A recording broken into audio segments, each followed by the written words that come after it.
वामे स्थिता राधा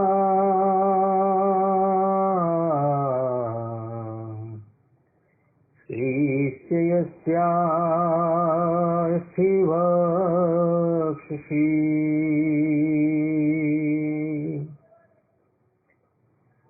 वृन्दावनविहारं तं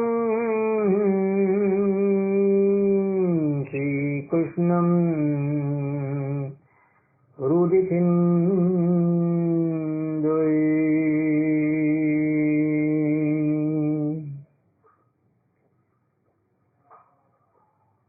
वर्णिवेशरमणीयदर्शनम् अन्दहासरुचिराननाम्बुजम् उदितं सुरनरोत्तमैर्मुदा धर्मनन्दनमहं विचिन्तये। ॐ श्री स्वामिनारायणाय नमो नमः। श्री हरिकृष्णाय नमो नमः। श्री सावर्णी गोत्रतिलकाय नमो नमः।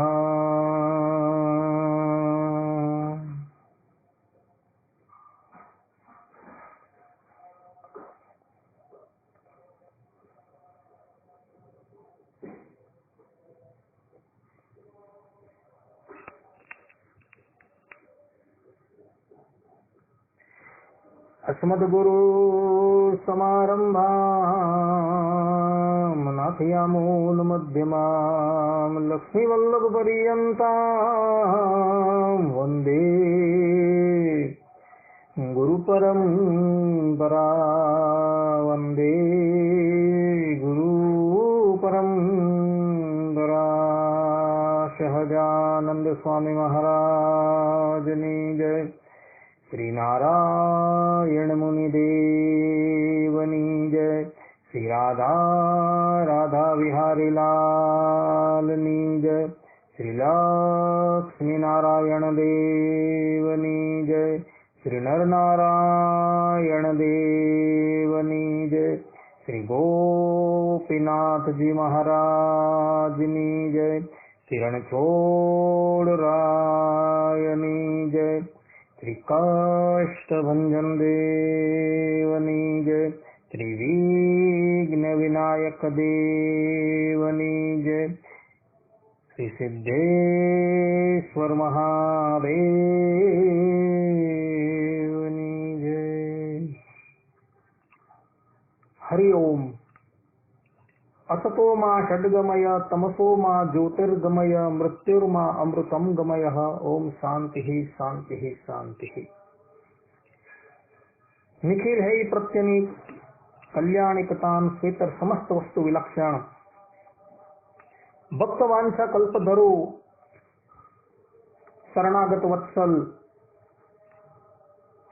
अनंत कोटि ब्रह्मांड नायक श्रीदेवी भूदेवी नीला देवी श्री राधा देवी की समलंकृत सर्व अवतारों अवतारी सर्व कारणों कारण परब्रह्म परमात्मा सर्वेश्वर भगवान श्री हरिनी महती कृपा थी मानव जीवनना सर्वोत्कृष्ट लाभ एवा सत्संगनी माटे उपस्थित थनारा दरेक भगवत भक्तों ने અને એ ભગવત ભક્તોના હૃદયની અંદર અંતર્યામી રૂપે વિરાજમાન પરબ્રહ્મ પરમાત્માને હેતપૂર્વક પ્રણામ કરી આપણે સત્સંગનો આરંભ કરી. ભક્તો, ભાદરવા સુદી દ્વાદશી એ સનાતન ધર્મની અંદર વામન દ્વાદશીના નામથી ઓળખાય છે અને આ દિવસે સનાતન ધર્મની મૂળ પરંપરા જેની અંદર સમાહિત છે એવા વૈષ્ણવ સંપ્રદાયો આ દિવસે વામન દ્વાદશીનો ઉત્સવ ઉજવે છે. તો આ વામન દ્વાદશીની સંપૂર્ણ કથા, એ વામન દ્વાદશીની અંદર આવતા બલિરાજાની કથા, વામન દ્વાદશીનું શું મહાત્મ્ય છે, એનું વ્રત કેવી રીતના કરવું, એ બધી જ ચર્ચા અત્યંત જરૂરી હોવાથી એ ચર્ચા આપણે કરીએ. ભક્તો, બલિરાજાની કથા જે છે એ કથા આપણે મૂળથી જે છે એ અવલોકન કરીએ. બલિરાજાનો પૂર્વજન્મ પણ આપણે નિહાળી લઈએ, જેથી કરીને આ કથા જે છે એ તમને યથાર્થપણે ખબર પડે. વાત એવી હતી કે આ કથાની અંદર જે પાત્ર આવે છે એવા બલિરાજા પૂર્વજન્મની અંદર બ્રાહ્મણ હતા અને બ્રાહ્મણ હોવા છતાં એને બ્રાહ્મણના જે બધા જ ધર્મો જે હતા એને તિલાંજલિ આપી દીધેલા, અને અધર્મ જે છે એ પૂર્ણ રીતે એઓની અંદર સમાહિત થઈને રહ્યો હતો. બલિરાજા પોતાના ધર્મથી તો ચ્યુત થઈ ગયા હતા અને પોતે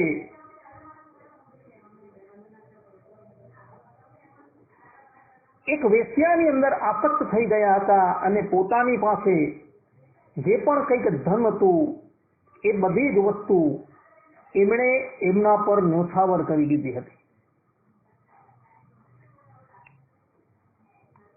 એમનો સ્વભાવ એવો હતો, આ આખી કથા ભક્તો જે છે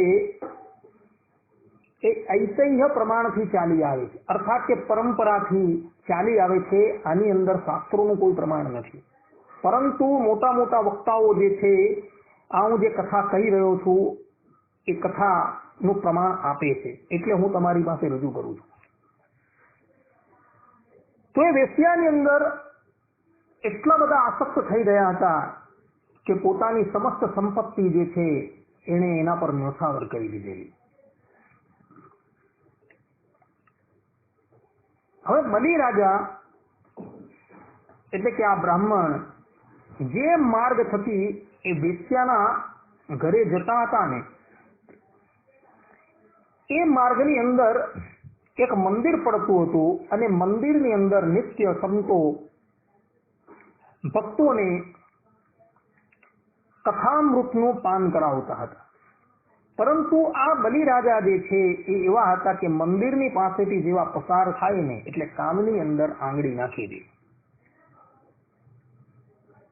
રોજ એ સમય પર એ જાય અને મંદિરની અંદર કથા વંચાતી હોય અને કથાના શબ્દો પોતાના કર્ણની અંદર ન પડે એટલે માટે કાનની અંદર આંગળી નાખી દે, કાન બંધ કરી દે. એક સમયની વાત છે, નિત્યની જેમ આ બ્રાહ્મણ વેશ્યાના ઘરે જતો હતો, માર્ગની અંદર મંદિર આવતું હતું, ત્યાં કથા વાર્તા ચાલતી હતી, એટલે એણે કાનની અંદર આંગળી નાખી દીધી કે કથાનો કોઈ પણ શબ્દ આપણા કાનની અંદર ન જાય.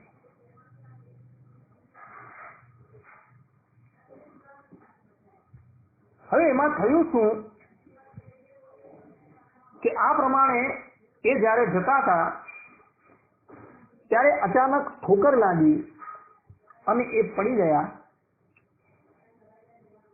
એટલે બંને વાતો જે છે એ કાનમાંથી ખુલી ગયા અને પડતા પડતા બલિરાજાના કાનની અંદર કથાના કેટલાક શબ્દો જે છે એ સંભળાઈ ગયા. કથાની અંદર એ વક્તા જે હતા એ વક્તા એવું બોલ્યા કે કોઈ પણ મનુષ્ય જે છે એ મરણ પથારી પર આવે ત્યારે એ મનોમન જો પોતાની સમસ્ત સંપત્તિ ભગવાન શંકરના ચરણની અંદર જો અર્પણ કરી દે તો એ જીવાત્માને અંતે સદગતિની પ્રાપ્તિ થાય. આટલા શબ્દ એ બલિરાજાના કાનની અંદર પડી ગયા, એનું મનન પણ થઈ ગયું અને એનો નિધિધ્યાસ પણ થઈ ગયો. હવે આ તરફ ઘણા એ દિવસો વ્યતીત થઈ ગયા. ત્યારબાદ બલિરાજા પુનઃ એક દિવસ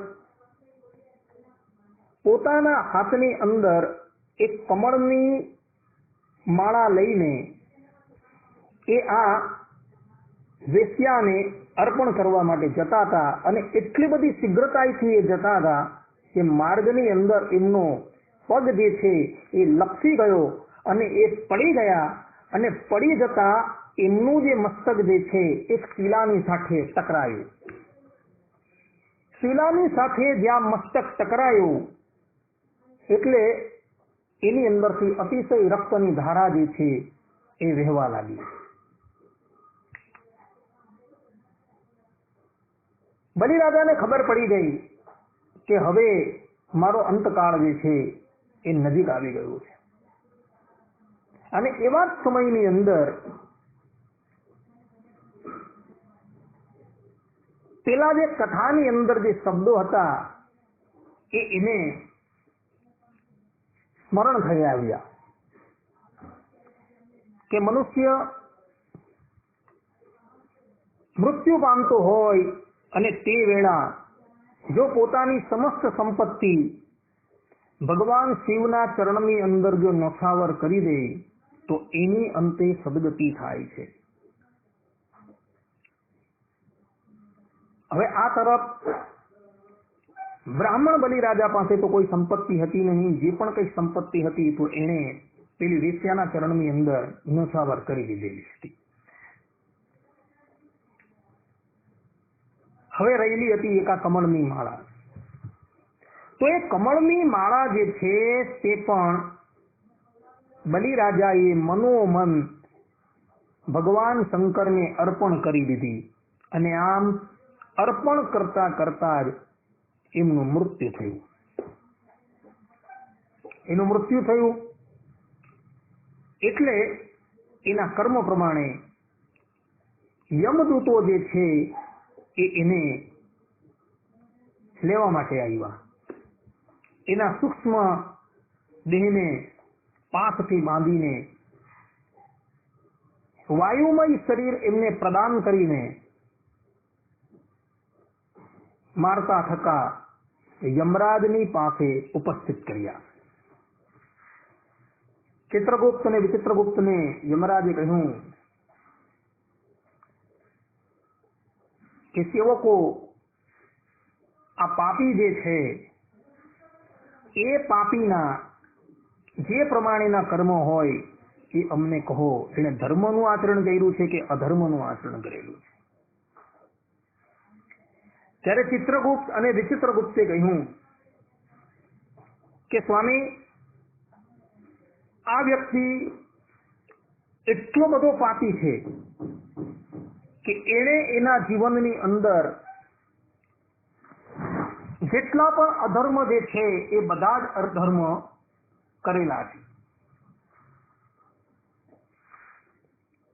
પરંતુ આણે મરતા સમયે મનથી એક સત્કર્મ કરેલું છે. એ સત્કર્મ એવું છે કે એણે મૃત્યુ વેળાએ પોતાની સંપત્તિ રૂપ એક કમળની માળા એ ભગવાન શંકરને પ્રદાન કરેલી છે. ધર્મરાજાએ પેલા પાપીને કહ્યું કે ભાઈ, તે જે અધર્મનું આચરણ કરેલું છે એને લઈને તો તારે કેટલાય વર્ષો સુધી નરકની યાતના ભોગવવી પડશે, પરંતુ મૃત્યુ ટાણે તે એક સત્કર્મ કરેલું છે એના ફલરૂપે તને એક ઘડી પર્યંત ઇન્દ્રાસન આપવામાં આવે છે. અર્થાત કે તું ઇન્દ્રાસનનો અધિકારી છે. માટે તારી જે ઈચ્છા હોય એ તું પ્રથમ માગી લે.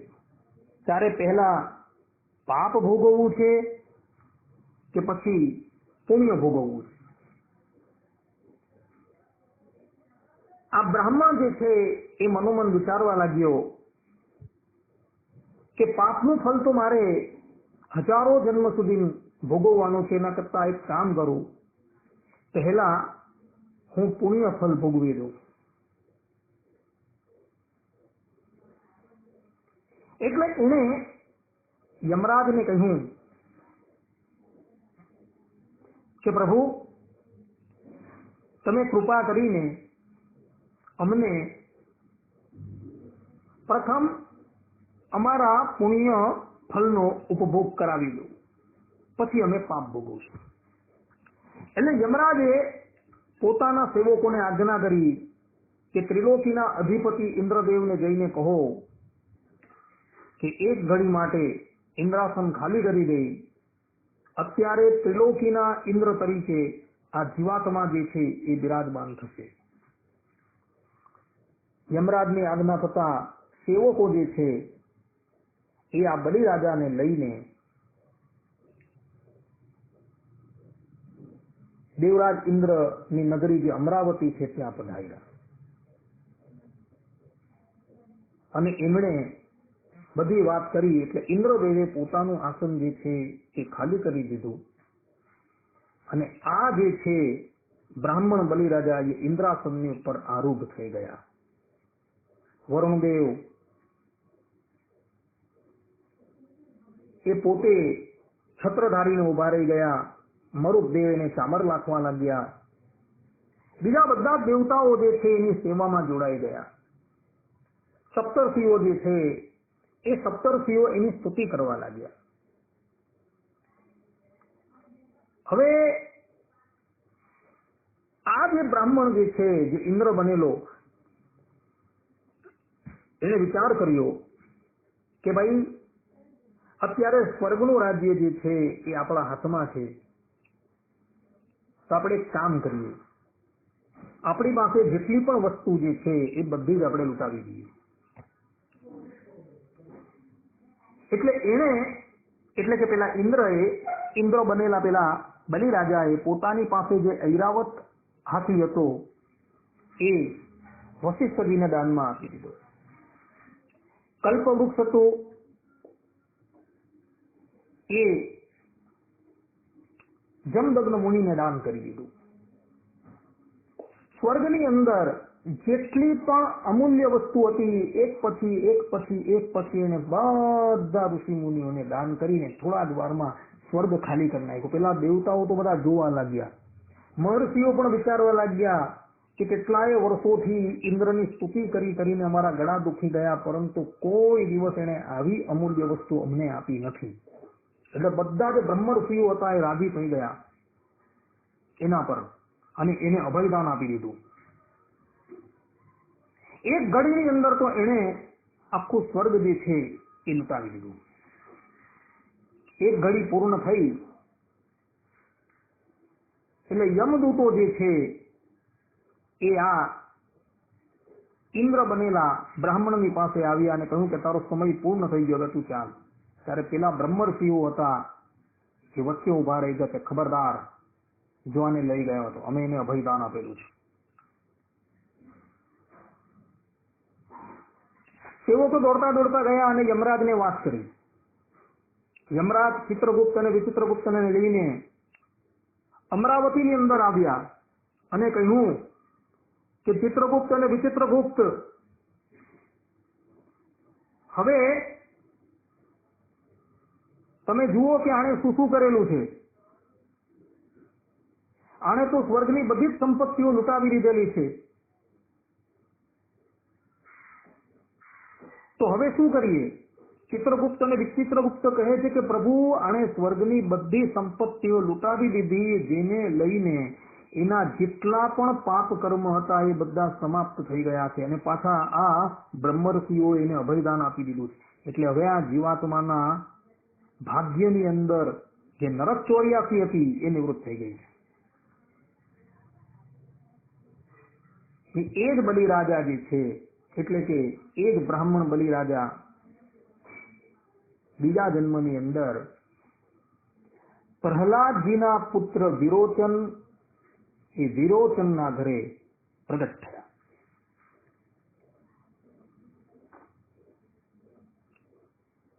પ્રહલાદજી પરમ ભાગવત છે અને વિરોચન જે છે એ પણ પરમ ભાગવત છે. અને આવા પરમ ભાગવતને ત્યાં આ બ્રાહ્મણનો જન્મ થયો. જન્મ થયા બાદ પિતા થકી જાત કર્મ ઇત્યાદિ સંસ્કારો પ્રાપ્ત થયા. પિતાજી જે છે એ એક ઘટનાની અંદર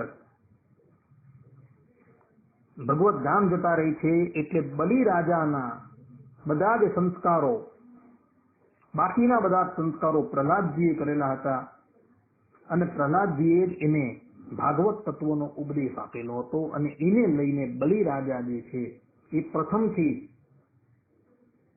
ભગવાનના ભજન પરાયણ થઈ ગયા હતા. પ્રહલાદજી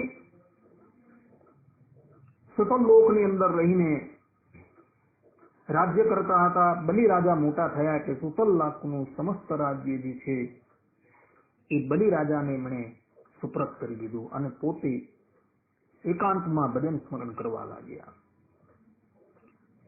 સુતલ લોકના અધિપતિ બલિરાજા થયા છતાં પણ કોઈ પણ આસુરી પ્રભાવ એમના પર હાવી થયો ન હતો, કારણ કે પ્રહલાદજીનો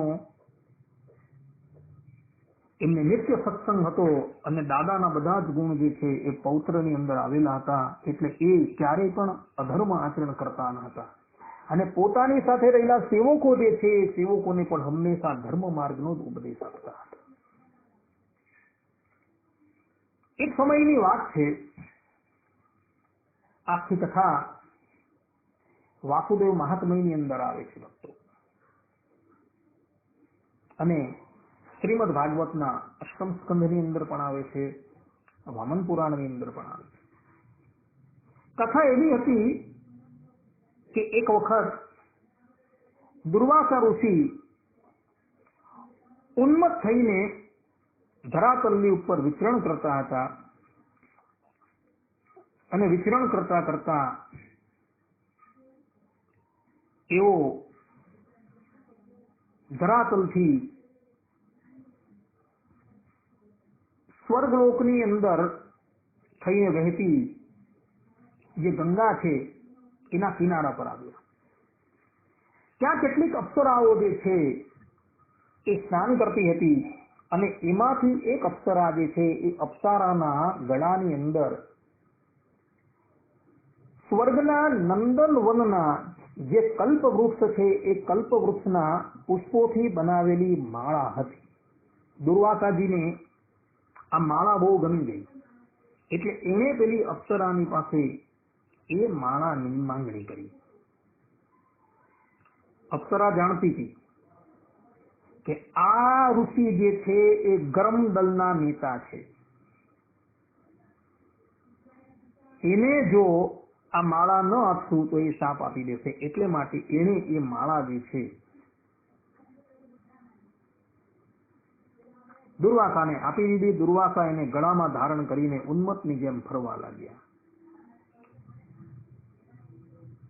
હવે ફરતા ફરતા દુર્વાસા ઋષિ એ સ્થાનની ઉપર પહોંચી ગયા કે જે સ્થાનની અંદર દેવરાજ ઇન્દ્ર જે છે એ સમસ્ત દેવતાઓની સાથે પોતે ઐરાવત હાથીની ઉપર બિરાજમાન થઈને આવતો હતો. સપ્તર્ષિઓ એની સ્તુતિ કરતા હતા. વરુણ દેવી એના પર છત્ર ધારણ કરેલું હતું. મરુદદેવ એને ચામર ધારણ કરતા હતા. દુર્વાસાએ જોયું કે આ માળા જે છે એ ઇન્દ્રદેવને લાયક છે, એટલે માટે એ માળા પોતાના કંઠમાંથી કાઢી અને એને ઇન્દ્રદેવને પધરાવી. ઇન્દ્રદેવે એ માળા તો લઈ લીધી, પરંતુ એ માળા જે છે એને ઐરાવત હાથીના ગંધ સ્થળની ઉપર મૂકી દીધી અને ઐરાવત હાથીએ એ ગંધ સ્થળ પરથી એ માળા લીધી અને પોતાના પગ નીચે એને કચડી નાખી. દુર્વાસાએ જોયું કે ઇન્દ્રદેવ પોતાની ધન સંપત્તિથી અતિશય ઉચ્છૃંખલ થઈ ગયો છે. એણે માળા પોતે ધારણ કરી દેવી જોઈતી હતી અને એણે એ માળા જે છે ઐરાવત હાથીના મસ્તક પર મૂકી દીધી અને આ ઐરાવત હાથીએ એ માળા જે છે પોતાના પાદ તળે કચડી નાખી. એટલે એ ક્રોધાયમાન થઈ ગયા અને ઇન્દ્ર પ્રત્યે બોલ્યા કે જે રાજલક્ષ્મીના મદની અંદર તું આટલો બધો ઉન્મત્ત થઈ ગયો છે, એ ત્રિલોકીની સંપૂર્ણ રાજલક્ષ્મી જે છે એ અત્યારે ને અત્યારે જ સમુદ્રની અંદર જતી રહી. આ પ્રમાણે શાપ આપ્યો એટલે ઇન્દ્રદેવ સીધા ઐરાવત પરથી કૂદ્યા અને બ્રહ્મર્ષિના શરણમાં પડી ગયા. ત્યારે બ્રહ્મર્ષિએ કહ્યું કે હું કઈ ગૌતમ નથી કે તારા અપરાધોને ક્ષમા કરું. માટે મારું જે વચન જે છે એ ક્યારેય પણ મિથ્યા ન જશે. આટલું કહીને દુર્વાસા ઋષિ અંતર્ધાન થઈ ગયા.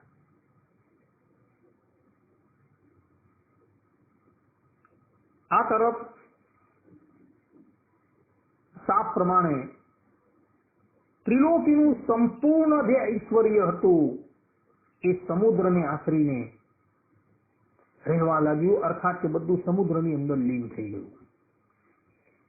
ત્રિલોકીની અંદર કોઈ વ્યક્તિની પાસે કાણી પૈ પણ રહી ન હતી, બધું જ સમુદ્રમાં ચાલ્યું ગયું.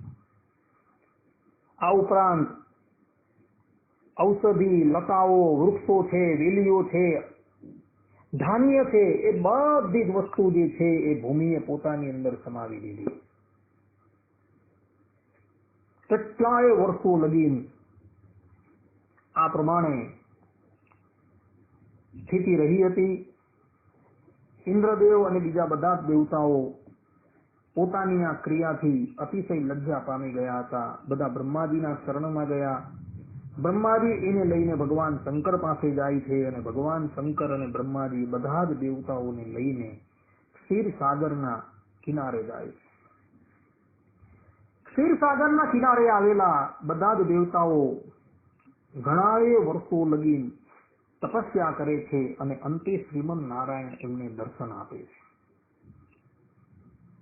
શ્રીમન નારાયણ કહે છે કે હે દેવો, તમે સમુદ્ર મંથન કરો, કારણ કે સમુદ્ર જે છે એ જ બધી વસ્તુ પોતાની અંદર સમાવીને બેઠેલો છે. માટે તમે સમુદ્ર મંથન કરો, પરંતુ આ સમુદ્ર મંથન કરવું એની અંદર તમે અસુરોની સહાય લો, કારણ કે અસુરોની સહાય લીધા વગર તમે સમુદ્ર મંથન ક્યારેય પણ ન કરી શકશો.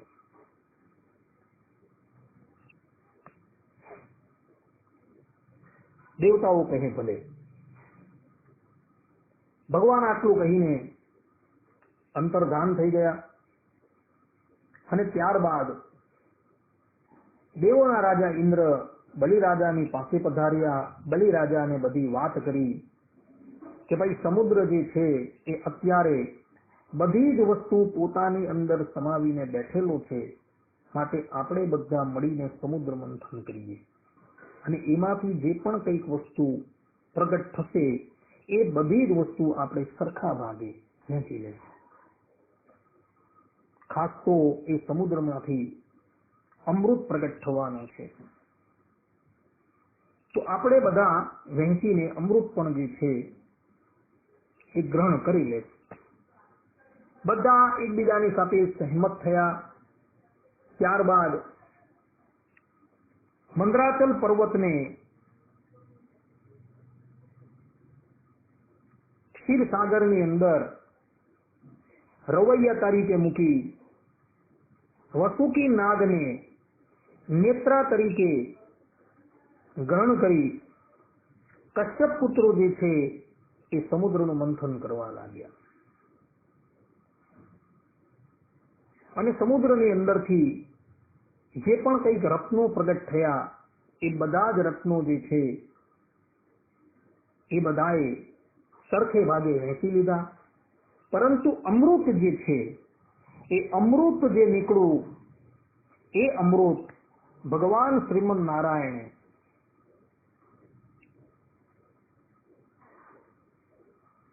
પોતે મોહિની રૂપ ધારણ કરીને અમૃતના અધિકારી દેવતાઓ હતા એ દેવતાઓને પીવડાવી દીધું. હવે આ પ્રમાણે જ્યારે મોહિની નારાયણે દેવતાઓને અમૃત પીવડાવી દીધું અને દાનવોને ખબર પડી ગઈ કે આ તો ભગવાન વિષ્ણુ આવેલા હતા અને વિષ્ણુએ ચાલાકી કરીને આપણે ઠગી લીધા છે, એટલે એ લોકો ક્ષીર સાગરના કિનારા પર દેવતાઓની સાથે યુદ્ધે ચડ્યા, જેને શાસ્ત્રોની અંદર દેવાસુર સંગ્રામ તરીકે કહેવાય છે. અને એ દેવાસુર સંગ્રામની અંદર ઇન્દ્રાદિક દેવતાઓ જે છે એ અમૃત પીને અતિશય બલશાળી થયા હતા, એટલે એણે બધા જ દાનવોને મોતને ઘાટ ઉતારી દીધા. બલિરાજા પણ એ સંગ્રામની અંદર વીર ગતિને પ્રાપ્ત થઈ ગયા.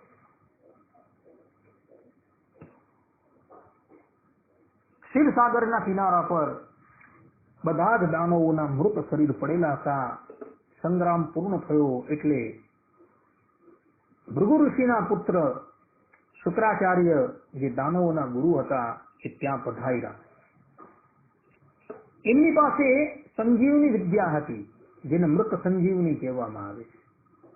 એ સંજીવની વિદ્યાનો પ્રયોગ કરી એમણે બધા જ અસુરોને જીવિત કરી દીધા.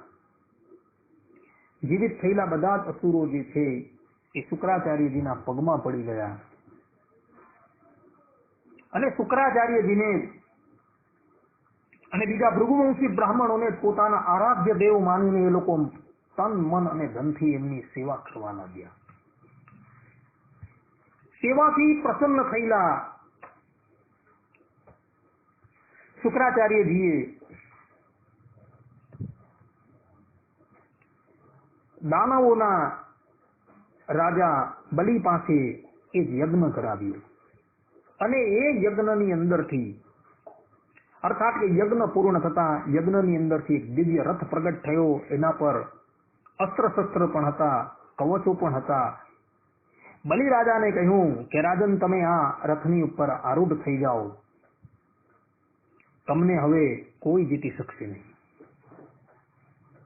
ગુરુની આજ્ઞા થતા બલિરાજા ગુરુના ચરણની અંદર મસ્તક મૂકી રથની ઉપર આરૂઢ થયા. એમણે કવચ છે એને ધારણ કરી લીધું, અસ્ત્ર શસ્ત્ર જે છે તે ધારણ કરી લીધા. બીજા અસુરો હતા તેમણે પણ અસ્ત્ર શસ્ત્ર ધારણ કરી લીધા અને એ લોકો બધાએ સંયમીની પુરીની ઉપર ચઢાઈ કરી. દેવોએ જોયું કે ભાઈ અત્યારે અસુરોની શક્તિ જે છે એ બહુ વધી ગયેલી છે, કારણ કે ભૃગુકુલના બ્રાહ્મણો એના પર અત્યારે બહુ પ્રસન્ન છે અને એમની કૃપાથી એ લોકો અજેય થઈ ગયા છે. ભક્તો, જેના પર બ્રાહ્મણના આશીર્વાદ હોય ને, અને એ બ્રાહ્મણ પણ જો પવિત્ર હોય અને એના આશીર્વાદ હોય ને, તેને જગતની અંદર કોઈ પણ વ્યક્તિ હરાવી ન શકે. અમૃત પાન કરીને અમર થયેલા દેવતાઓ પણ દાનવરાજ બલિ થકી ભાગી ગયા છે આજે. કારણ કે બ્રાહ્મણત્વ એમની સાથે છે. અત્યારે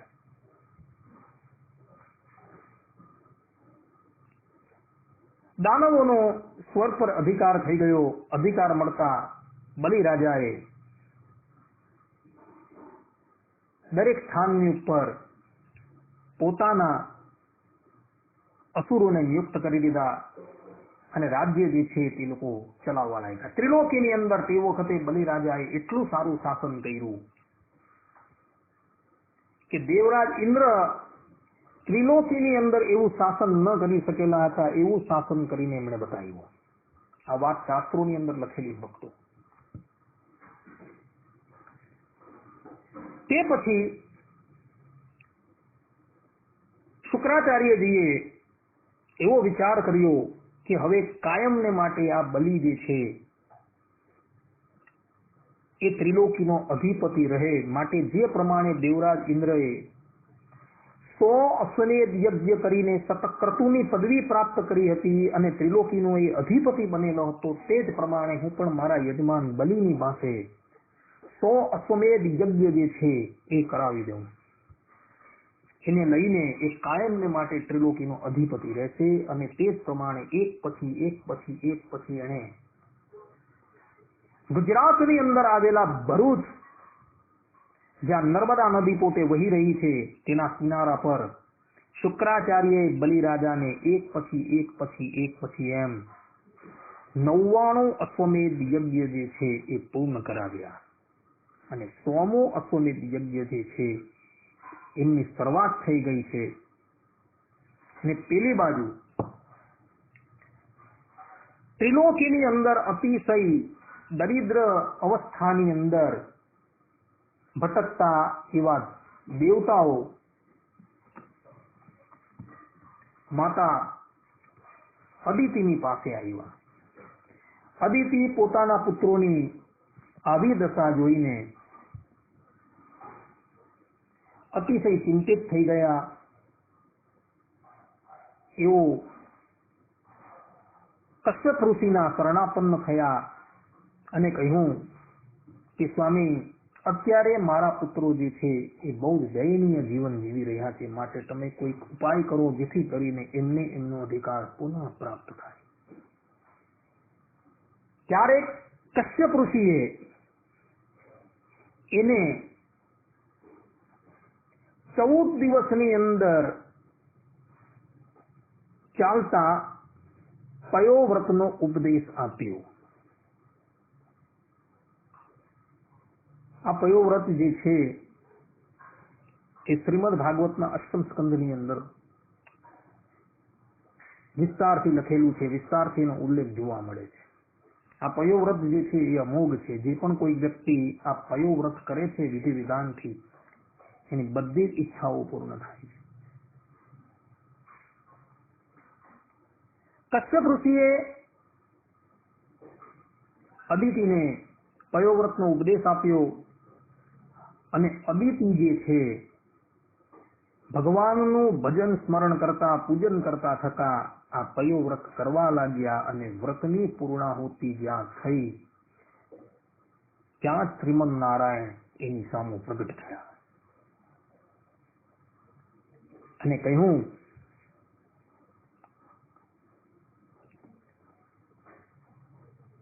કે હે અદિતિજી, તમારી શું ઈચ્છા છે?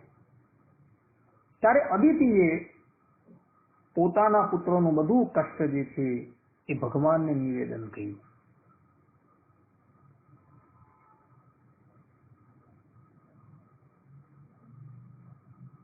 એટલે ભગવાન શ્રીમદ નારાયણ કહે છે કે દેવી, યુદ્ધની અંદર તો અત્યારે અસુરોનો પરાજય થવો અસંભવ છે, કારણ કે એમના પર બ્રાહ્મણોની બહુ મોટી કૃપા છે અને હું પોતે બ્રાહ્મણીય દેવ છું. પરંતુ મારા માટે કરેલી કઈ પણ વસ્તુ જે છે એ વિફળ થતી નથી. માટે હું યુક્તિપૂર્વક એ દાનવો થકી સમસ્ત સંપત્તિ જે છે એ લઈને તમારા પુત્રને હું પુનઃ અપાવી દઈશ. આમ કહીને એ જ ચતુર્ભુજ નારાયણ જે છે એ વામન થઈ ગયા. વામન રૂપ ભગવાનનું એટલું બધું અદ્ભુત હતું કે જેની કોઈ વાત નહીં. માતા અદિતિએ જોયું કે જગત કારણ જે બ્રહ્મ તત્વ છે એ જ મારા ઘરે વામન તરીકે અત્યારે પ્રગટ થયા છે. ત્રિલોકીના સમસ્ત દેવતાઓ પોતપોતાની પત્નીઓ સાથે વામન ભગવાનના દર્શન કરવા માટે આવેલા છે. ભગવાન સીધા 8 વર્ષના જ પ્રગટ થયા છે.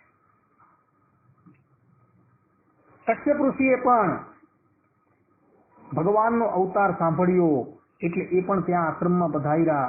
એમણે પોતાના પુત્રના જાતકર્મ ઇત્યાદિ સંસ્કાર કર્યા અને સાથે એમને યજ્ઞોપવિત પણ ધારણ કરાવી દીધું. બીજા બધા ઋષિ મુનિઓ હતા. કોઈકે દંડ આપ્યો, કોઈ કમંડલ આપ્યો, કોઈએ મૃગચર્મ આપ્યું વામન ભગવાનને. સાક્ષાત જગતજનની માતા પાર્વતીએ ભિક્ષાના રૂપની અંદર એમને અન્ન પ્રદાન કર્યું. દેવગુરુ બૃહસ્પતિએ એમને વેદ વેદાંગનો અભ્યાસ કરાવ્યો. 1 મહિનાના અંતે સમસ્ત વિદ્યાઓથી અલંકૃત થઈ ગયા. ત્યારે બૃહસ્પતિને કહ્યું કે હવે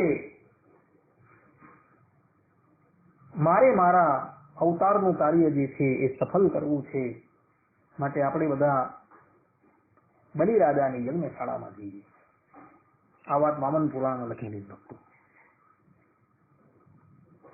આ તરફ બલિરાજા જે છે એ ભૃગુ કચ્છની અંદર અશ્વમેધ યજ્ઞ કરતા હતા અને અશ્વમેધ યજ્ઞના પ્રારંભની અંદર એ ગણપતિ મહારાજનું પૂજન કરવાનું ભૂલી ગયા હતા અને એને જ લઈને વિઘ્ન વિનાયક જે છે એ વિઘ્ન કરવા માટે વામનના રૂપની અંદર આવીને ઉપસ્થિત થઈ ગયા. આ વાત ગણેશ પુરાણના જે વક્તાઓ છે એ પોતે કહે છે.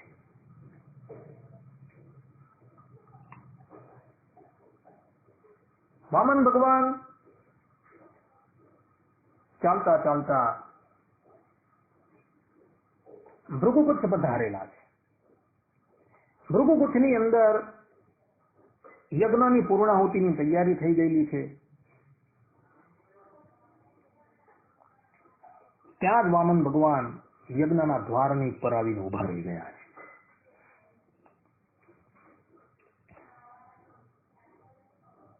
શુક્રાચાર્ય જે આ યજ્ઞની અંદર આચાર્ય તરીકે નિયુક્ત થયા હતા તેઓએ જોયું, બલિરાજાએ જોયું કે દ્વાર ઉપર એક બટુક બ્રહ્મચારી આવીને ઉભા રહ્યા છે. જેમનું તેજ જે છે એ એટલું બધું ઉત્કૃષ્ટ છે કે એને યજ્ઞની અંદર બિરાજમાન થયેલા સમસ્ત ઋતુવીજો, સદસ્યો, યજમાન બધાનું જ તેજ જે છે એ હરણ કરી લીધેલું છે. આટલી ઉંમરમાં આટલું બધું બ્રહ્મ તેજ શુક્રાચાર્યજી પોતે યજ્ઞના આચાર્ય છે છતાં પણ પોતાના સ્થાન પરથી ઉભા થઈ ગયા. બલિરાજાને સાથે લઈને એ વામન ભગવાનની એટલે કે બટુક બ્રહ્મચાર્યની આગેવાની કરવા માટે સામે ગયા. બધાએ પરસ્પર હાથ જોડ્યા, પ્રેમથી એને યજ્ઞની અંદર લઈ આવ્યા. બલિરાજાએ પોતાના પત્નીને બોલાવ્યા. પત્ની વિંધ્યાવલી જે છે એ ઝાડી લઈને આવી અને એમણે વામન ભગવાનના ચરણ જે છે એ પખાડ્યા. ઋષિ મુનિઓ વેદ મંત્ર બોલી રહ્યા છે. એક બાજુ વામન ભગવાનના મુખારવિંદરની ઉપર એટલું બધું અદભુત તેજ હતું અને વાણીની અંદર એટલી બધી મીઠાશ હતી કે જેની કોઈ વાત નહીં. બલિરાજા પોતે કહે છે કે હે બ્રહ્મચારીજી, આજે અમારો યજ્ઞ જે છે સફળ થઈ ગયો. અમે ત્રિલોકીના અધિપતિ છીએ, માટે તમે એક સુપાત્ર બ્રહ્મચારી છો, બ્રાહ્મણ છો, તો અમે તમને કઈક વસ્તુ આપવા ઈચ્છીએ છીએ, તો કૃપા કરીને અમારી પાસે તમારા મનની અંદર જે પણ કઈ વસ્તુની ઈચ્છા હોય તે માંગો. બલિરાજાની વાત સાંભળી વામન ભગવાન બોલ્યા કે મારે કોઈ પણ વસ્તુની જરૂર નથી. હું તો કેવલ એક પર્ણકુટી બને એટલી 3 ડગલાની જમીન તમારી પાસે માંગુ છું, જેના પર બેસી અમે શાંતિથી ભગવાનનું સ્મરણ કરી શકીએ. બલિરાજાએ બટુક બ્રહ્મચારીને ઘણા સમજાવ્યા કે કલ્પ વૃક્ષની નીચે આવીને તમે એક દિવસનું અન્ન જ ઈચ્છો છો? હું ત્રિલોકીનો અધિપતિ છું, કંઈક વધારે માંગુ. રાજાના બહુ કહેવા છતાં વામન ભગવાને કશું માંગ્યું નથી. તેઓ તો પોતાની વાત પર અટલ રહ્યા. ત્યારે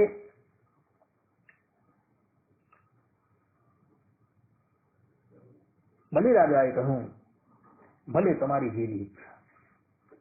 આમ કહીને જ્યાં 3 ડગલા જમીન કૃષ્ણ અર્પણ કરવા માટે એ જલ ગ્રહણ કરવા માટે જતા હતા, ત્યાં જ શુક્રાચાર્ય જે ભૂત ભવિષ્ય ને વર્તમાનને જાણનારા છે, એને ધ્યાન લગાવીને જોઈ લીધું કે આ સામે ઉપસ્થિત થયેલા બ્રહ્મચારી કોણ છે. તો એને ખબર પડી ગઈ કે આ તો સાક્ષાત વિષ્ણુ જે છે તે જ વામન બનીને આવેલા છે. એટલે એને કહ્યું કે બલી, સવાર માટે થોભી જા. આ સામે જે બિરાજમાન જે છે એ કોઈ સામાન્ય નથી, પરંતુ એ સાક્ષાત અનંત કોટી બ્રહ્માંડ નાયક પરબ્રહ્મ પરમાત્મા ભગવાન શ્રી હરિ છે.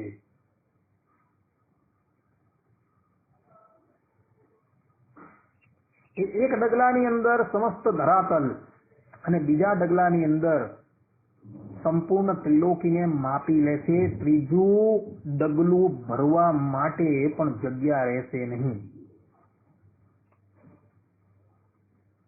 માટે તું એને આ દાન નહીં આપ.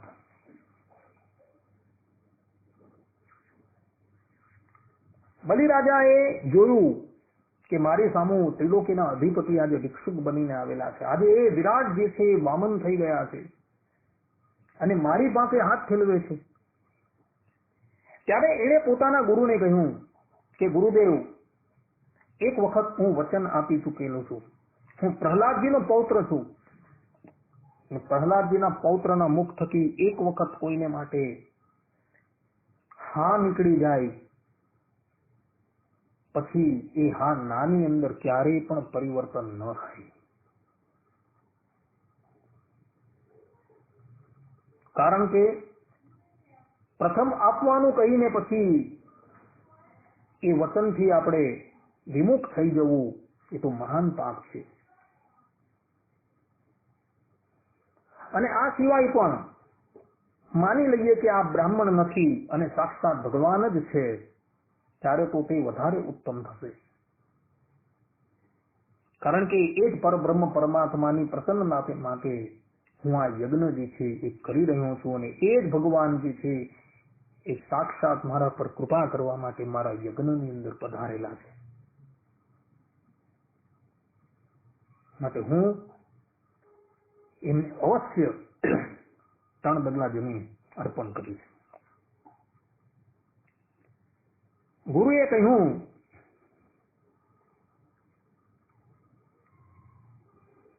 કે બલી, શાસ્ત્રોની અંદર કહ્યું છે કે પીવાના સમયે અસત્ય બોલવામાં આવે તેનું પાપ નથી લાગતું.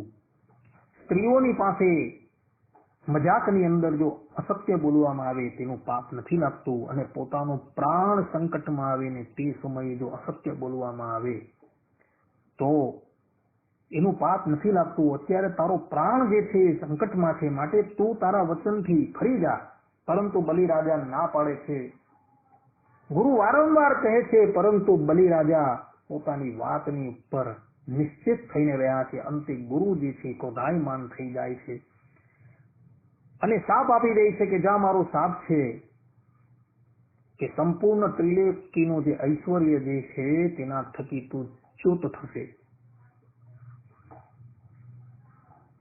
બલિરાજાએ ગુરુનો શાપ જે છે એ પોતાના મસ્તક પર ધારણ કરી લીધો, પરંતુ પોતાના વચન થકી એ ફર્યા નહીં. આ તરફ વામન ભગવાન જે છે એ પોતાના કમંડલ દ્વારા બલિરાજાને જ્યાં સંકલ્પ કરાવવા માટે તૈયાર થયા અને જ્યાં જલ એની અંદર એના હાથની અંદર આપવા જાય છે ત્યાં જ્યાં ઝારીનું જે નાળચું હતું ને એ નાળચાની અંદર સૂક્ષ્મ રૂપ ધારણ કરીને શુક્રાચાર્યજી બિરાજમાન થયા કે હું આ ઝારીનું જલ જે છે એ બલિના હાથમાં જવા જ ન દેવું. વામન ભગવાને જોયું કે શુક્રાચાર્યજી સૂક્ષ્મ રૂપ ધારણ કરીને ઝારીના નાળચાની અંદર બિરાજમાન થઈ ગયા છે. એણે એક તણખલું લીધું, દર્ભની સળી લીધી અને એ સળી જે છે એ નાળચાની અંદર આમ મૂકી એટલે શુક્રાચાર્યજી જે હતા તેમની આંખ એ દર્ભની સળીથી વિંધાઈ ગઈ અને શુક્રાચાર્યજી એ નાળચામાંથી બહાર આવ્યા તો એમનું એક નેત્ર જે છે એ વિદીર્ણ થઈ ગયું હતું. નરસિંહ પુરાણ કહે છે કે આ શુક્રાચાર્યજીનું જે નેત્ર વિદીર્ણ થઈ ગયું હતું એ નેત્ર એમને પુનઃ પણ પ્રાપ્ત થાય છે. ભગવાન શ્રીમદ નારાયણની ઉપર એ બહુ તપસ્યા કરે છે ત્યારે ભગવાન શ્રીમદ નારાયણ પ્રગટ થઈને એને પુનઃ બીજા નેત્રાથી યુક્ત કરી દે છે. નરસિંહ પુરાણમાં વાત આવી છે. ત્યારબાદ વામન ભગવાને બલિરાજાને સંકલ્પ કરાવ્યો અને જ્યાં સંકલ્પ થયો ત્યાં પેલા વામન હતા એને વિરાટ રૂપ ધારણ કરી દીધું. વામનનું રૂપ જે છે એ વધવા લાગ્યું. એ એટલું બધું વધી ગયું કે તેમણે એક પગની અંદર પૃથ્વી અને બીજા પગની અંદર સ્વર્ગલોકને માપી લીધું.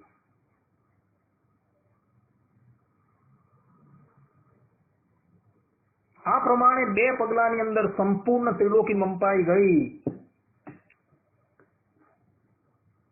ભગવાન વામન કહે છે કે બલિ,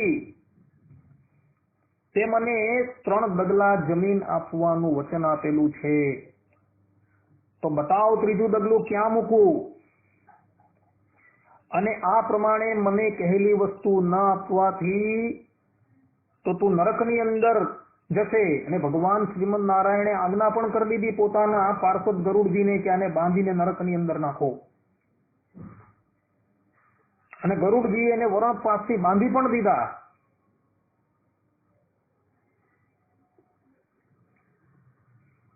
અને જ્યાં નરકની અંદર નાખવા માટે તૈયાર થયા ત્યાં બલિરાજા કહે કે પ્રભુ, હજુ પણ મારી પાસે એક વસ્તુ જે છે એ તમને આપવા માટે છે.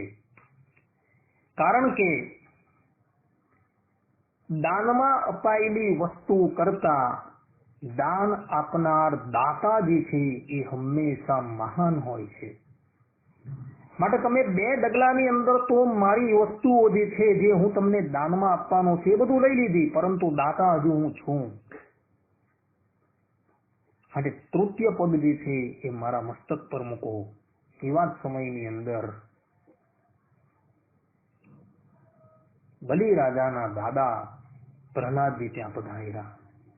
એમણે જોયું કે મારા આરાધ્ય દેવ અત્યારે મારા પૌત્રની પર કૃપા કરવા માટે યજ્ઞની અંદર પધાર્યા છે. એને ભગવાનની સ્તુતિ કરી. ત્યારબાદ ભગવાન શ્રીમદ નારાયણે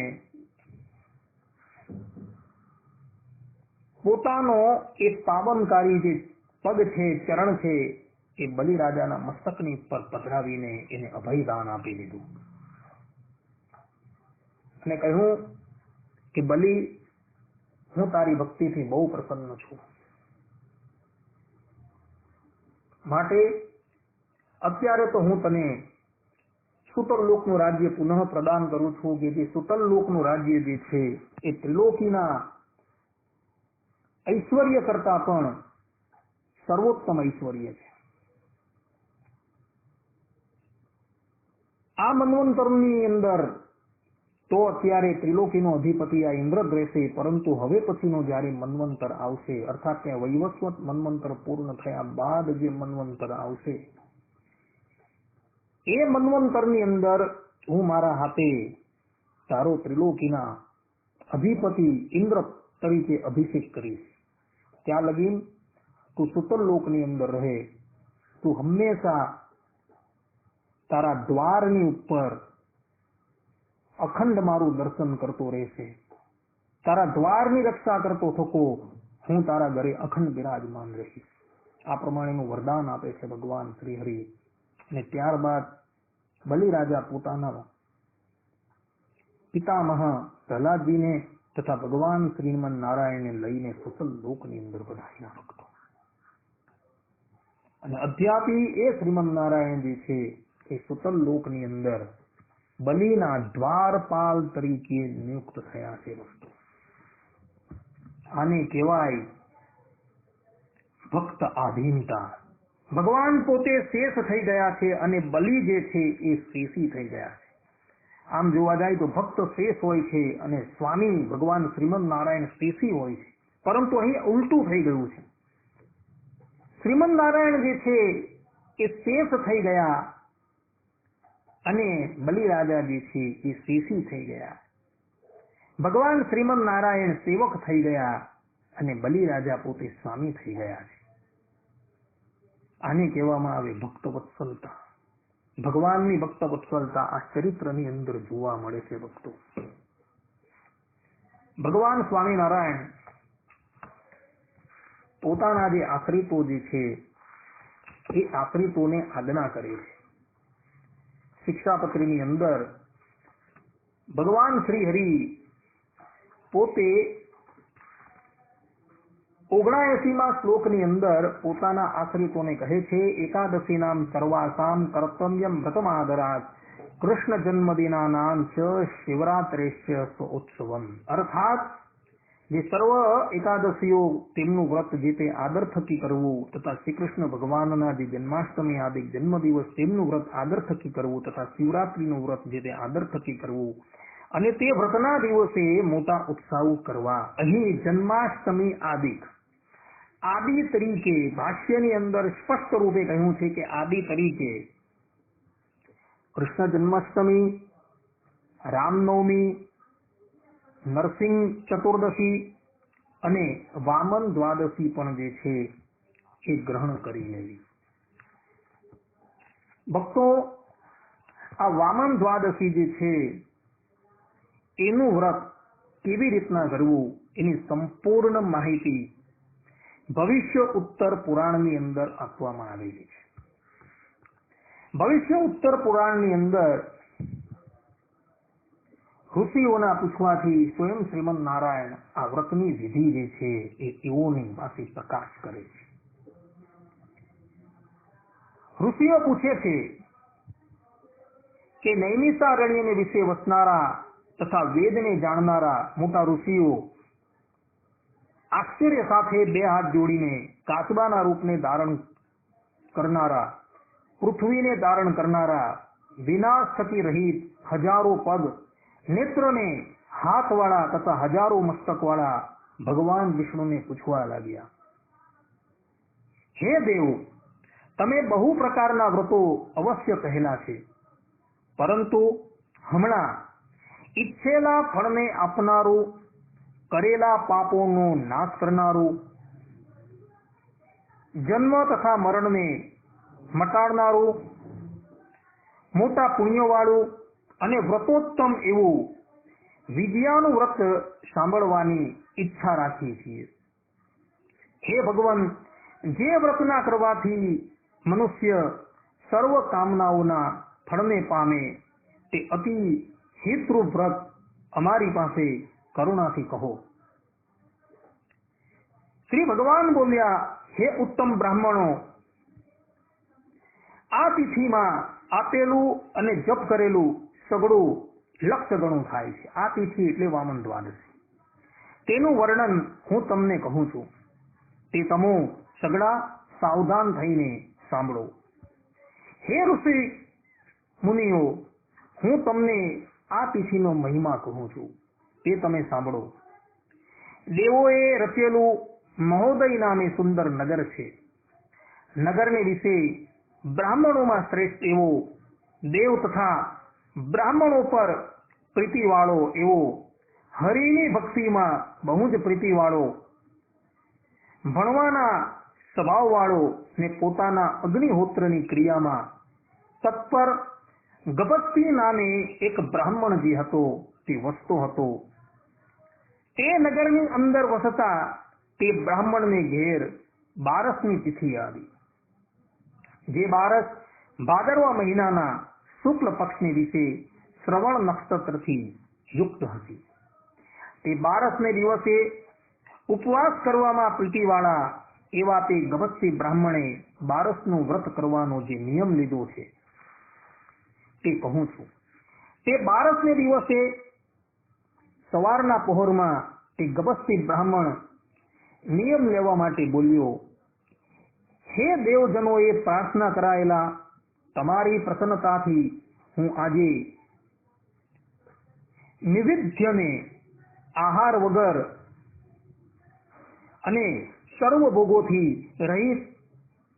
રહીને આવતીકાલે ભોજન ગ્રહણ કરીશ. આ પ્રમાણે નિયમ લઈને ઉત્તમ વ્રતવાળા તે ગભસ્તી બ્રાહ્મણે ભાર્યા, પુત્ર, બંધુ અને શિષ્યોની સાથે વ્રત કર્યું. હે શ્રેષ્ઠ બ્રાહ્મણો, તે પુણ્યકાર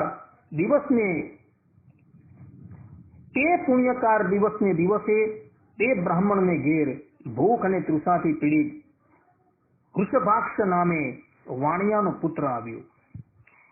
તે વૃષભાક્ષ હાથ પગ ધોઈ આચમન લઈ ઉત્તમ આસનની ઉપર બેસીને આસપાસ જોવા લાગ્યો તો તેટલામાં કાંઈક આચમન કરવાનું ઠેકાણું તેના જોવામાં આવ્યું નહીં.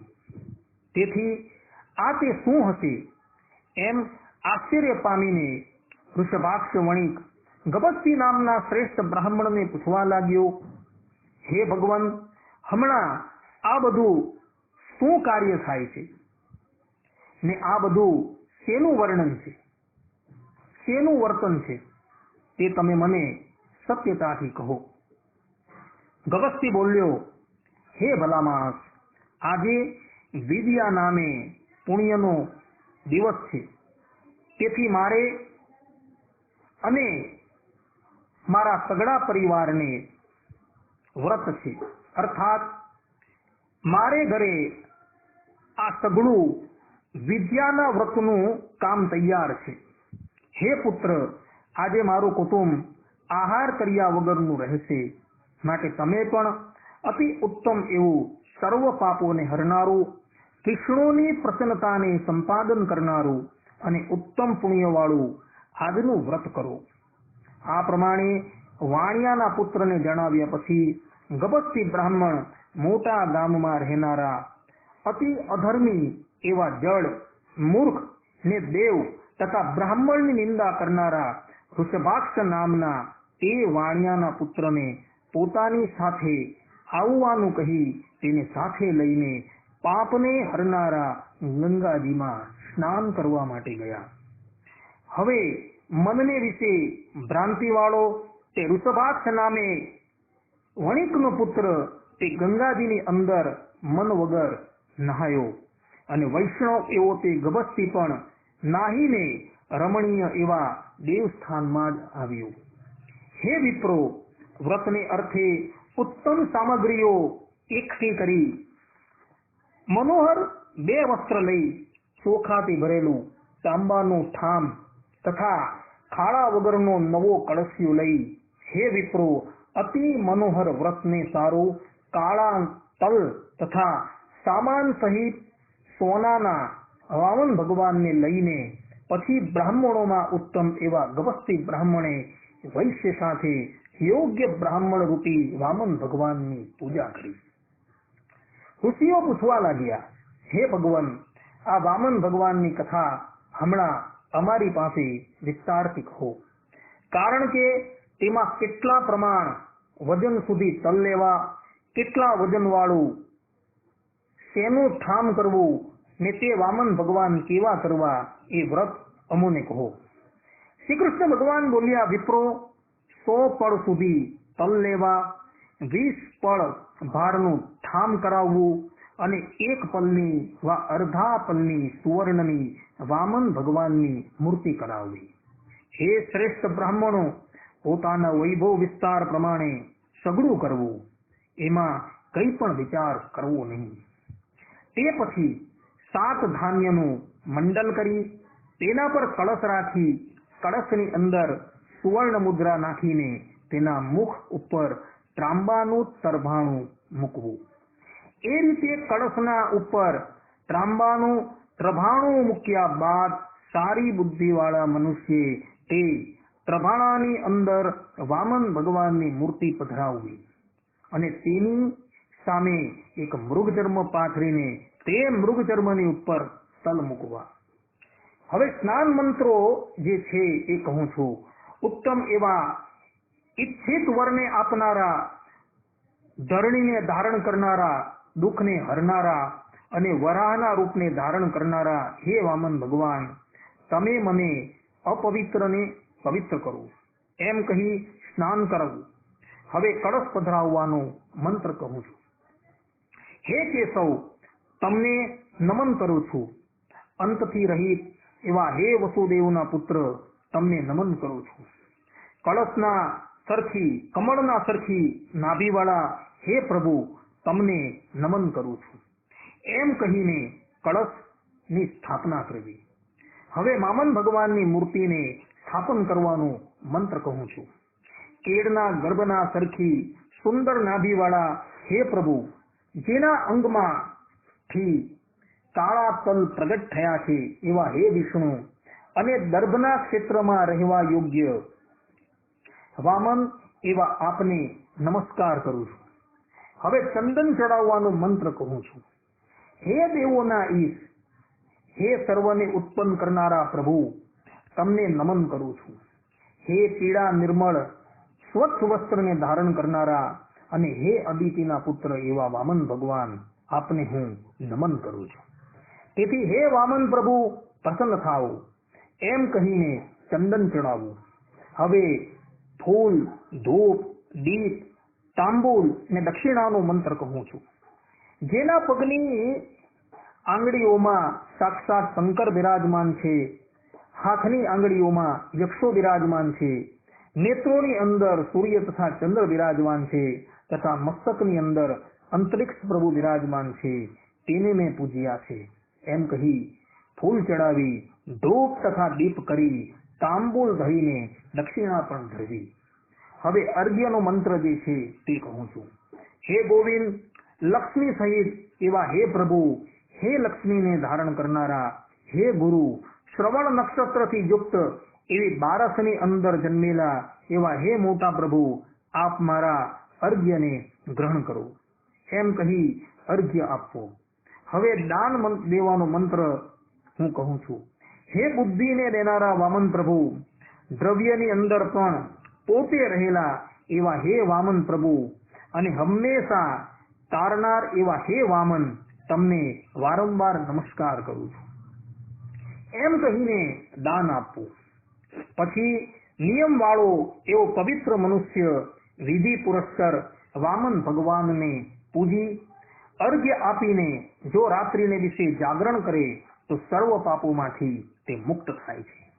એ રીતે તે ગભસ્થી બ્રાહ્મણ વ્રત કરી પછી રાત્રિને ક્ષીણ થયેલી જોઈને, અર્થાત સવાર પડવાનું જોઈને તે વાણિયાની અને પોતાના ચાકરોની સાથે ઘરે આવ્યું.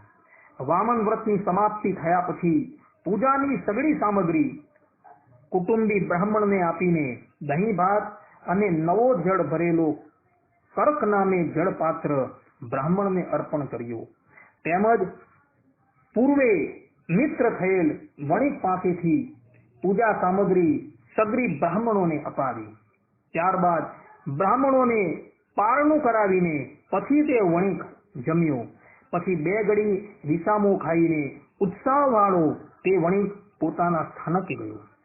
ત્યારબાદ કેટલાક દિવસે તે વણિયો મૃત પામીને પ્રેતપણાને પામ્યો. તે પૂર્વે જે વાણિયાએ બાલ ભાવથી પ્રયત્ન વડે રોપી પાણી પાઈ પોષણ કરીને મોટા કરેલા વડના ઝાડ પ્રત્યે આવીને તે રહેવા લાગ્યો. હે બ્રાહ્મણો, તે વડને વિશે કામ કરનારા પોતાના નોકર પિશાચોથી વીંટાયેલો એવો તે યક્ષ જ્યાં જ્યાં પોતાને ગમતું તે સ્થાનમાં પિશાચોને લઈને જતો અને તે પિશાચોના મધ્યમાં ગુહ્યકોને યક્ષોનો પણ રાજા બન્યો હતો. હે દ્વિજો, તે વડની હેઠળ જ્યારે સૂર્ય મધ્યાહન થાય અર્થાત કે બપોરના 12 વાગે કે તરત દેવતાઓની કન્યાઓ જળથી ભરેલા જલપાત્ર અને દહીં તથા ભાતથી ભરેલા અતિ મનોહર કુંડાઓ ઢાંકીને લાવતી હતી અને તે સર્વે યક્ષરાજની આગળ લાવીને મૂકતી હતી. એટલે યક્ષરાજની સાથે એકઠા થયેલા પિશાચો અને યક્ષો તેને ખાવા માંડતા હતા.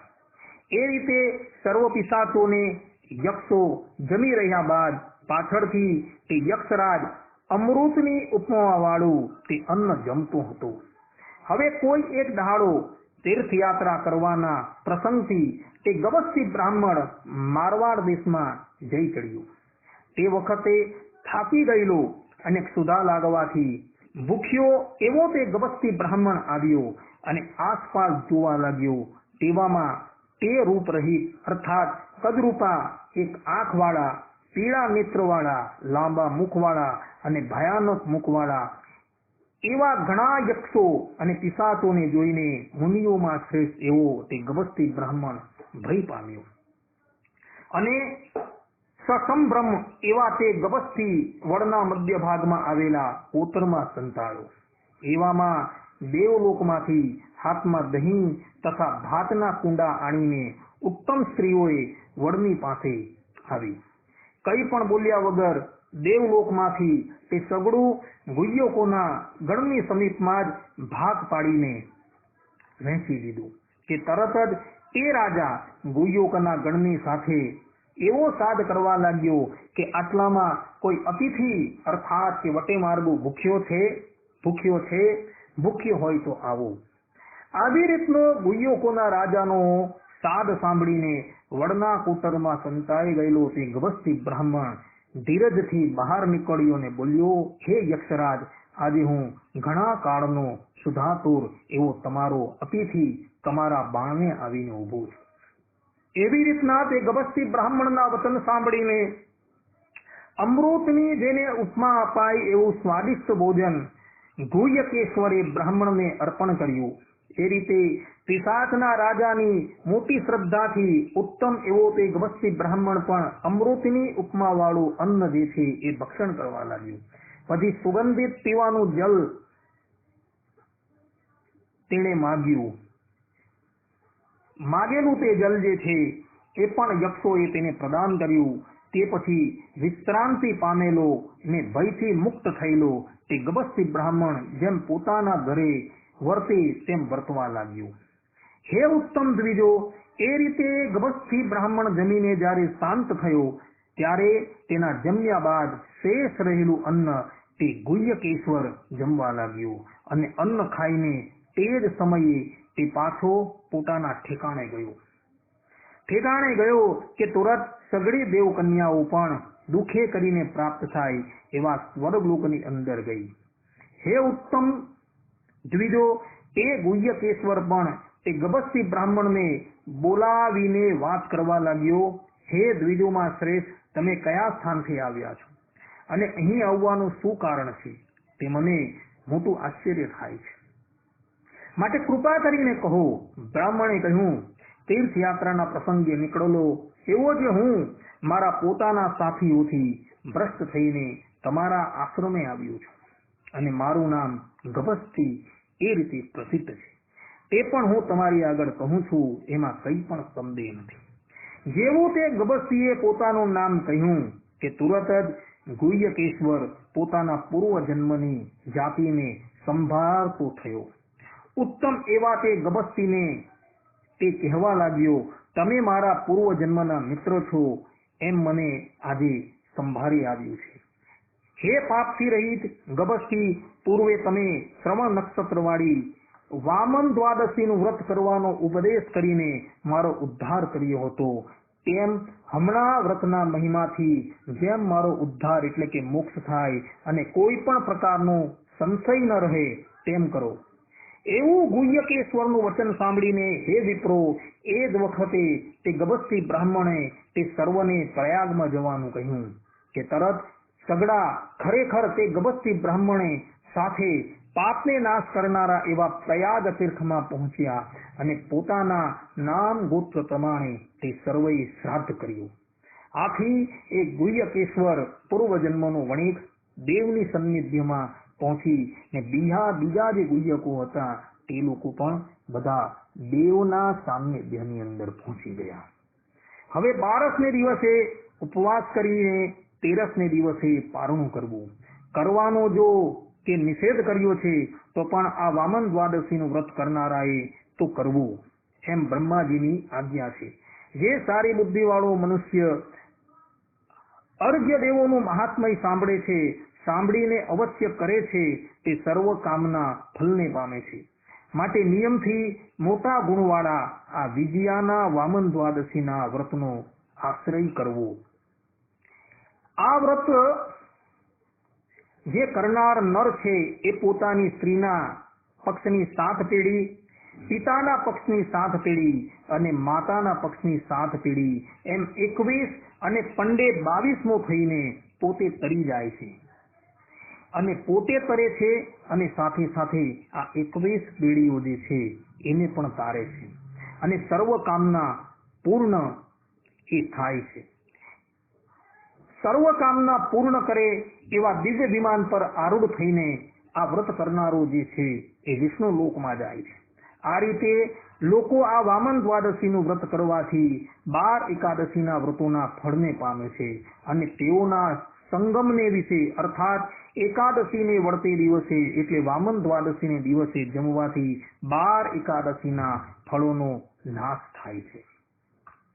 આ પ્રમાણે ભવિષ્ય ઉત્તર પુરાણમાં વામન દ્વાદશીની કથા પૂર્ણ થાય. અહીં સ્પષ્ટ રૂપે ભગવાન વિષ્ણુ જે છે એ અંતની અંદર પોતે કહે છે કે જે લોકો એકાદશીને વળતે દિવસે એટલે કે ભાદરવા સુધી એકાદશી જે છે તેના વળતે દિવસે આવતી વામન દ્વાદશી જે છે એ દિવસે જે લોકો અન્ન ગ્રહણ કરે છે તે એકાદશીના એટલે કે 12 એકાદશીના ફળથી ચ્યુત થઈ જાય છે.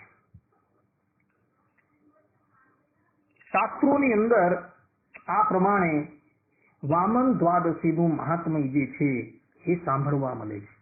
વામન દ્વાદશી કરનાર જે છે એ પોતે 21 પેઢીનો ઉદ્ધાર કરી લે છે. ભક્તો, આ વાત અહીં વામન દ્વાદશીની કથાની અંદર ભક્તો તમે લોકોએ સાંભળી કે ગબસ્તી નામનો બ્રાહ્મણ જે પેલા વણિકની પાસે અજાણતાથી આ વ્રત કરાવે છે તો એ વાણીઓ જે છે તેનું પણ છેલ્લે કલ્યાણ થઈ જાય.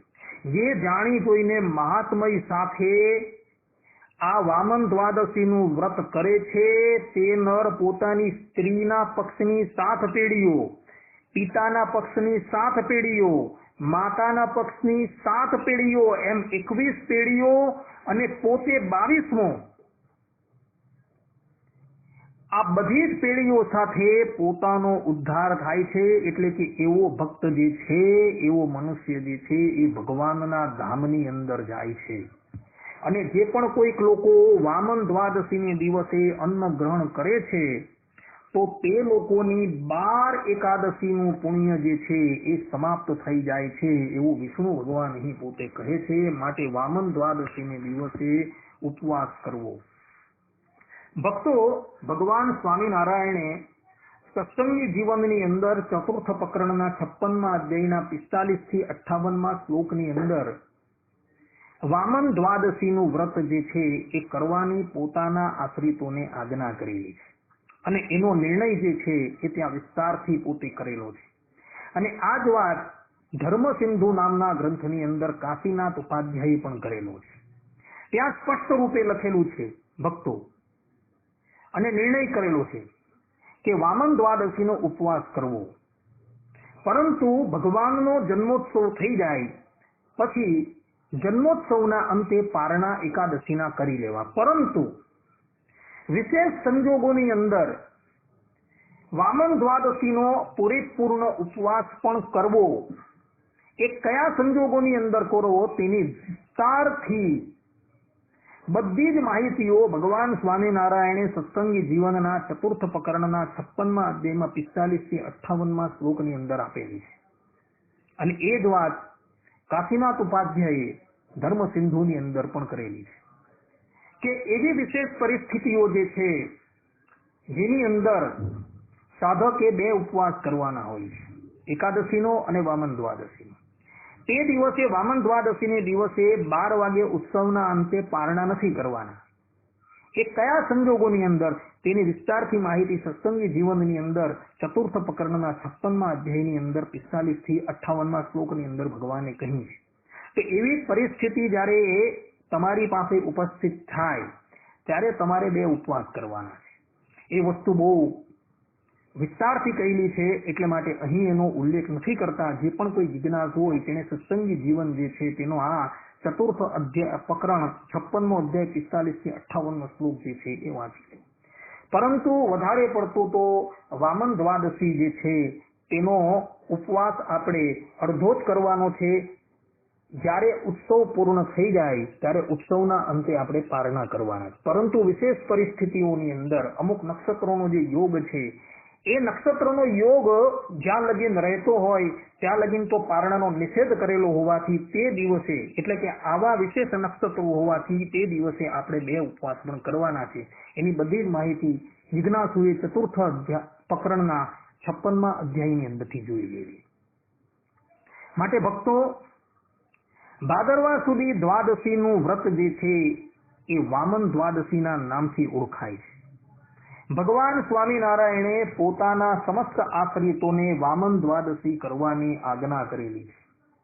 આ ઉપરાંત નારદ પંચરાત્રની અંદર નારદજી જે છે તે તો સ્પષ્ટપણે કહી રહ્યા છે, વ્રતાની વિષ્ણુ ભક્તાનામ નિત્યા નિયમાની સંજગુહુ એકાદશ્યો અખિલાહ શુદ્ધા દ્વાદશી વામનસ્ય ચ શ્રી રામદેવ સજન્મ નવમી દિવ્ય સિદ્ધિદા કૃષ્ણ જન્માષ્ટમી ચાથો નૃસિંહસ્ય ચતુર્દશી શિવરાત્રે ચેતી મુખ્ય વ્રતાની ઉક્તાની તત્વત. અર્થાત નારદજી પોતે કહી રહ્યા છે કે ભગવાનના ભક્ત વૈષ્ણવોએ આ નીચે કહીએ છીએ એ વ્રતો નિત્ય એટલે કે કાયમ કરવાના છે. બધી જ શુદ્ધ એકાદશીઓ, વર્ષની અંદર જે 24 એકાદશીઓ આવે છે તે જ્યારે અધિક હોય ત્યારે 26 એકાદશી, આમ 24 એકાદશીઓ, એટલે કે બધી જ શુદ્ધ એકાદશીઓ, વામન દ્વાદશી, દિવ્ય સિદ્ધિ આપનારી શ્રી રામ જયંતી, શ્રી કૃષ્ણ જન્માષ્ટમી, નૃસિંહ ચતુર્દશી અને શિવરાત્રી, ખરેખર આ બધા મુખ્યો વ્રત કરવાના કહ્યા છે. અહીં સ્પષ્ટ રૂપે લખેલું છે કે જે પણ કોઈ વૈષ્ણવ છે એ વૈષ્ણવોએ આખા વર્ષ દરમિયાન 29 ઉપવાસ અને વધારે કહીએ તો અધિક માસ હોય તો 31 ઉપવાસ જે છે એ એને ફરજિયાત કરવાના છે. માટે વિષ્ણુ ભક્તોએ આ 31 ઉપવાસ જે છે એ ફરજિયાત કરવા, એમાં કોઈ બાંધછોડ કરવો નહીં. વામન દ્વાદશીનું આટલું બધું મહાત્મય જે છે એ ભવિષ્ય ઉત્તર પુરાણની અંદર ભગવાન શ્રી કૃષ્ણએ પોતાના સ્વમુખે કહેલું છે ભક્તો, ને એની કથા પણ કહી છે કે કયા ભક્તએ અજાણતાથી પણ આ વ્રત કરેલું અને એને લઈને એની સદગતિ થયેલી હતી એની પણ વાત એની અંદર કરેલી છે ભક્તો. માટે ભગવાનના ભક્તોએ ભાદરવા સુધી દ્વાદશીને દિવસે આવતું વામન જન્મોત્સવીનું વ્રત અવશ્ય કરવું અને કરવું એ સિદ્ધાંત વાત છે ભક્તો. ભક્તો એ વ્રત ક્યારેય પણ ચૂકતા નહીં, કારણ કે આપણા આરાધ્ય દેવ ભગવાન સ્વામિનારાયણની પણ આજ્ઞા છે અને પંચરાત્ર શાસ્ત્રના રચયિતા નારદજીની પણ આજ્ઞા છે. માટે વામન દ્વાદશીનું વ્રત જે છે એ દરેક જણાએ કરવું એ સિદ્ધાંત વાત છે ભક્તો. માટે બધા જ વામન દ્વાદશીનું વ્રત કરજો, એ સિદ્ધાંત વાત છે. અસ્તુ.